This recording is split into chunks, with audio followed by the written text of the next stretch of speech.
Welcome to Blood Sugar Squad, your go-to channel for simple, actionable tips to manage diabetes and live your best life. If you use a FreeStyle Libre 3 or FreeStyle Libre 3 Plus continuous glucose monitor, this is one video you don't want to skip. The FDA has issued a Class I recall, its most serious type of recall, for certain sensors because they may report dangerously inaccurate blood sugar readings. And many users still don't know their sensor could be affected.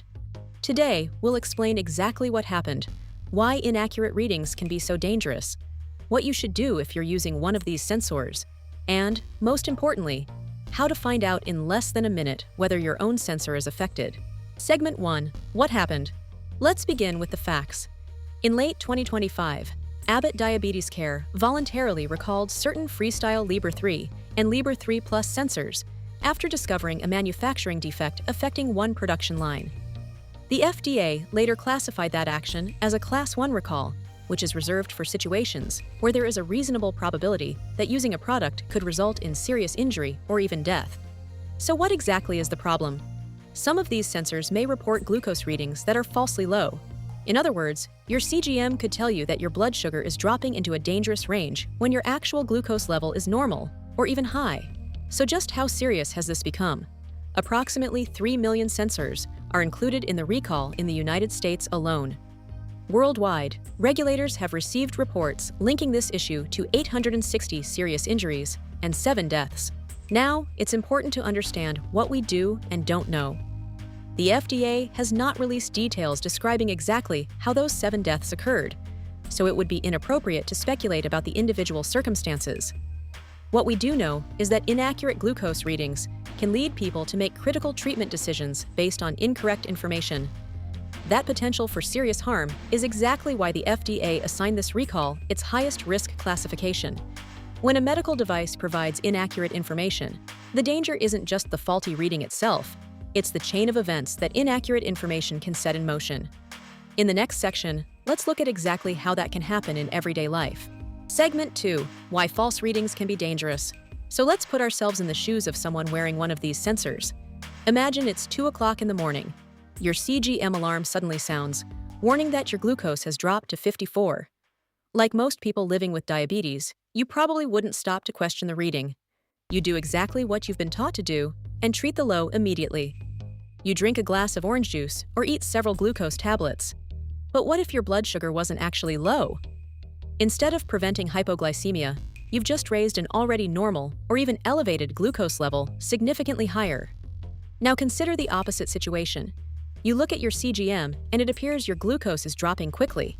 Because of that, you decide to delay your mealtime insulin or take less than you normally would. If the sensor is wrong and your glucose is actually rising, that delay could allow your blood sugar to climb much higher than intended. Neither of these decisions is unreasonable. In fact, they're exactly the kinds of decisions people with diabetes make every single day. The problem isn't that the person made a bad decision, it's that they were making a reasonable decision based on inaccurate information. Inaccurate readings can also affect longer-term diabetes management. If a sensor repeatedly reports glucose levels that aren't accurate, those false patterns could influence conversations with your doctor and potentially lead to medication or insulin adjustments based on incorrect data. That's why diabetes educators have long emphasized one simple rule. If your CGM reading doesn't match how you feel, or if something just doesn't seem right, confirm it with a traditional fingerstick blood glucose meter before making important treatment decisions. Fortunately, situations like this are uncommon. Continuous glucose monitors remain one of the most valuable tools in diabetes care. But this recall is a reminder that even excellent technology should occasionally be verified, especially when the information doesn't make sense. Segment 3. Is your sensor affected? Here's how to find out. You're probably wondering one thing right now. Is my sensor one of the affected ones? Fortunately, Abbott has made that easy to find out. Visit freestylecheck.com on your phone or computer. I'll have that link in the description. You'll need the information printed on your sensor applicator or on the back of the sensor itself. Enter that information, and within moments, the website will tell you whether your sensor is included in the recall. If your sensor isn't included, that's great news. You can continue using it with the confidence that it wasn't manufactured on the affected production line. If your sensor is included, don't continue relying on it for treatment decisions. Remove it and dispose of it according to Abbott's instructions. The website will also guide you through requesting a free replacement sensor. Until your replacement arrives, use a traditional fingerstick blood glucose meter to monitor your glucose levels instead of relying on the affected CGM sensor. You should also use a fingerstick to confirm any reading that doesn't match how you're feeling or seems unexpected. It's also important to remember that a defective sensor may not give incorrect readings all the time. It might appear to work normally for hours or even days before displaying an inaccurate result. That's why it's so important to check whether your specific sensor is part of the recall, rather than assuming everything is fine because it seems to be working. Finally, if you believe you've experienced severe hypoglycemia, unexplained high blood sugar, hospitalization, or another serious medical event that may have been related to your sensor, report it to Abbott and to the FDA's MedWatch program. Those reports help investigators identify safety issues more quickly and improve medical device safety for everyone. The entire process takes only a minute or two, and it's one of the simplest things you can do today to protect yourself. Segment 4. This isn't just an Abbott story. Continuous glucose monitors are remarkable medical devices, but like all medical technology, they are not immune from manufacturing problems, software issues, or recalls. Dexcom users have experienced several safety issues as well. In 2025, Dexcom issued a safety notice involving certain G6 and G7 receivers, where a speaker malfunction could prevent audible alerts for dangerously high or low glucose levels. Dexcom provided a way for users to check whether their receiver was affected, and I'll put that link in the description. Dexcom also warned customers about 2 lots of G7 sensors that had failed quality control testing, but entered the marketplace after being stolen instead of destroyed. Customers with potentially affected sensors were instructed to check their product information and follow Dexcom's replacement guidance. This link will also be in the description. Does that mean CGMs aren't safe? Not at all.